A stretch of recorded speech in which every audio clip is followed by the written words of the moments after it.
Kemudian ini saya sampaikan lagi, ini menurut saya penting. Hukuman zina itu Pak, kalau dalam ayat dan hadis ada dua jenis. Kalau laki-lakinya atau perempuannya pernah menikah, maka dia dirajam pakai lempar batu sampai mati. Tapi kalau belum pernah menikah, dia dicambuk 100 kali. Dicambuk. Kenapa kok hukuman zina kejam banget gitu Pak? Kejam banget sampai kayak gitu. Bapak harus tahu bahwa hukuman zina yang dirajam itu tidak mungkin bisa diterapkan.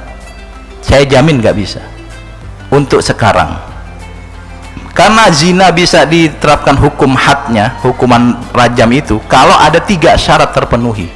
Satu di antara 3. Yang pertama, ada orang berzina disaksikan oleh 4 orang yang baik, 4 orang yang soleh. Kalau misalnya ada di pengadilan ditanya dari mana orang ini kok dituduh berzina, mana buktinya? Ini ada 4 orang saksi yang baik yang melihat. Melihatnya gimana? Melihatnya dari lubang kunci. Saat itu 4 orang ini nggak jadi orang baik. Mana ada orang baik ngintip Pak? Orang baik gede-gedein bolongan tembok, nggak ada. Ketika dia ngintip, dia sudah nggak jadi orang baik. Nggak bisa, nggak bisa. Tapi kami melihat, nih ada orang berempat, kami melihat dia masuk ke hotel berduaan. Lah di hotel siapa tahu setoran Iqra. Siapa yang jamin dia berzina? Jangan-jangan main gaplek, jangan-jangan nonton bulu tangkis Indonesian Open atau Indonesian Master. Karena untuk bisa berzina harus yakin bahwa memasukkan benang dalam jarum itu harus kelihatan oleh 4 orang yang benar-benar soleh. Dan orang soleh nggak mungkin ada di hotel ditanya, lu ngapain di hotel? Orang soleh ya tempatnya di sini, tempatnya di pasar, tempatnya di kantor, tempatnya di taman, bukan lagi tempat yang remang-remang. Saya lagi penelitian penelitian apaan mah remang-remang ya Pak.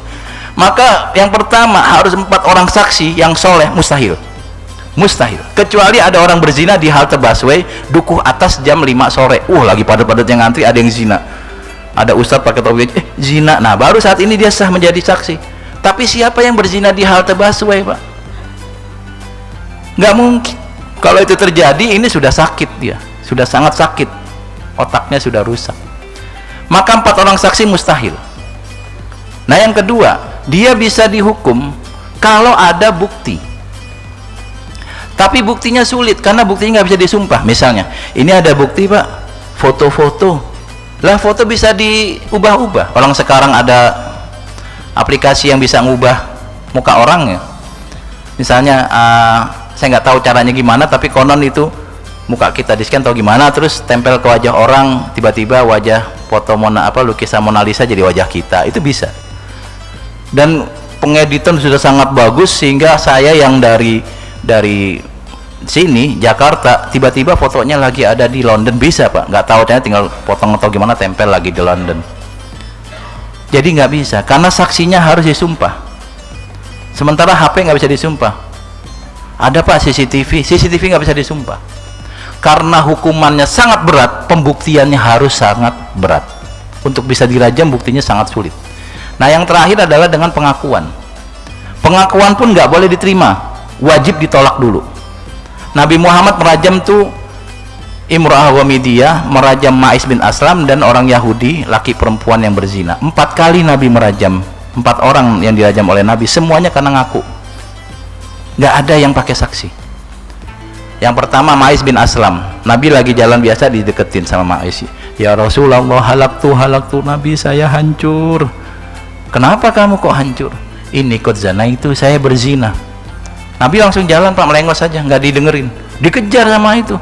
Rasul, saya berzina, akim alayal had, ya Rasul, saya berzina, tolong terapkan hukuman buat saya, dirajam aja. Nabi lari lagi Pak, lebih cepat menghindar, dikejar lagi. Ini orang ngotot banget dihukum, kejar lagi, ya Rasulullah, ini qad zana itu. Apa kata Nabi? La'allaka lamastaha, paling kamu cuma pegang tangannya. Enggak Nabi, saya zina. Paling cuma cium pipinya. Enggak Nabi, saya zina. Kamu tahu zina? Tahu Nabi, memasukkan benang dalam lubang jarum. Abika junun, kamu gila ya? Kalau dia bilang iya Nabi, saya gila, nggak boleh dihukum. Karena dalam Islam 3 orang yang boleh dihukum: anak kecil sampai balik, orang yang hilang akal sampai sadar, dan orang gila sampai dia sembuh. Al-majnun hatta yufiko, sampai dia sembuh. Coba dia bilang, iya Nabi saya gila, ya nggak bisa dihukum. Tapi dia bilang, enggak Nabi saya nggak gila, saya normal, saya sadar, saya pengen difat. Apa kata Nabi? Idhabu bihi farjumuhu, silakan teman sahabat-sahabatku rajam dia. Dia yang minta, Pak. Orang sekarang nggak bakal ada yang kayak gitu. Nggak ada orang aku minta dihukum. Orang kita ketilang polisi aja ngasih debat. Buru-buru Pak, mau ke situ, mau ke situ. Lah semua orang juga buru-buru. Saya punya pengalaman karena saya tinggal dekat kampus, itu mahasiswa yang pada ketilang, itu alasannya Pak mencari ilmu kan sedang berjihad Pak, sabilillah, jangan ditilang. Jadi karena berjihad nggak boleh ditilang gitu. Jelas-jelas nggak pakai helm, pakai sandal jepit ya. Mahasiswa sekarang sandal jepitan, nggak pakai mahasiswa dulu pakai jepit, nggak pakai sepatu. Kalau kita salahnya masih menghindar Pak, sudah ada bukti masih menghindar. Mental kita bukan mental sahabat. Sahabat itu saking takutnya dihukum di akhirat, mendingan di sini. Jika dia minta untuk dihukum. Kalau kita enggak, di akhirat Pak, akhirat masalah nanti. Yang penting sekarang jangan ditilang. Kalau bisa nggak ketilang, walaupun tilang murah tetap nggak pengen Pak. Malah kadang-kadang polisinya dicakar. Kalau berita-berita yang viral begitu Pak ya. Lalu perempuan Ghamidiyah, ada lagi perempuan datang, Rasul saya berzina, saya hamil hasil perzinahan. Nabi bilang apa? Pulang dulu sampai kamu melahirkan. Karena kalau dia melahirkan dilihat bayinya, nanti kasihan ya kalau saya dirajam mati, anak saya siapa yang jagain? Pengennya Nabi itu begitu. Kan tinggal dicabut pengakuannya, nggak jadi dihukum. Kalau pengakuan dicabut, nggak jadi dihukum. Nggak lama kemudian datang lagi dia bawa anak. Nabi, saya perempuan yang dulu datang yang berzina, tolong saya dirajam. Kata Nabi, irdiihi haulaini, susui dulu bayimu sampai 2 tahun. Kalau dia dinyusui bayi, dia pikir ya Allah nih bayi kalau nanti nggak punya ibu gimana. Ternyata udah 2 tahun datang lagi minta dirajam, baru dirajam sama Nabi. Lagi-lagi orang kayak kita ada yang begitu nggak? Jangankan orang biasa, ustadznya juga nggak mau kalau salah mau bantah kok. Kalau bisa nggak dihukum, mendingan nggak dihukum. Siapa yang pengen dihukum di dunia itu? Nggak pengen. Yang ada tuh di dunia selamat, di akhirat ngelobi Tuhan. Udah niat, ya Allah saya dosa ini, besok jawabannya ini. Kadang-kadang ya Allah maafkanlah kami gitu. Yang selanjutnya adalah Yahudi sama Yahudia berzina terbukti, kemudian orang Yahudi minta Nabi Muhammad memutus, karena mereka tahu hukuman zina dalam Taurat juga dirajam. Mudah-mudahan Muhammad kan terkenal orang baik, kali nggak bakal dirajam. Kata Muhammad, wal yahkum alul injil bima anzalallahu fi. Oke. Kalau dalam menurut kitab sucimu Taurat itu orang yang berzina hukumannya apa? Dibukain. Nih saya bacain Muhammad, hukumannya at-taubih, hukumannya dipermalukan.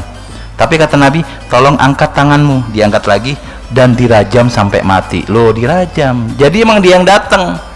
Dianggapnya Nabi Muhammad orang yang sangat lembut sehingga kalau masalah hukum nggak akan tegas. Salah, orang lembut tegas mah beda. Lembut iya, tegas iya, bukan lembut kemudian membolehkan. Nah dia sendiri yang datang kan, akhirnya kemudian dirajam juga Yahudi-Yahudia. Maka penerapan had pada zina yang rajam mustahil untuk sekarang. Pakai bukti nggak mungkin. Tapi ada perempuan hamil tanpa nikah bisa jadi diperkosa. Kalau diperkosa nggak bisa dihukum, karena yang dihukum azaniatu, pezina, bukan orang yang digauli. Nah jadi kalau nanti baca ayatnya utuh, kita merasa ya biasa aja sih, aturan Tuhan baik.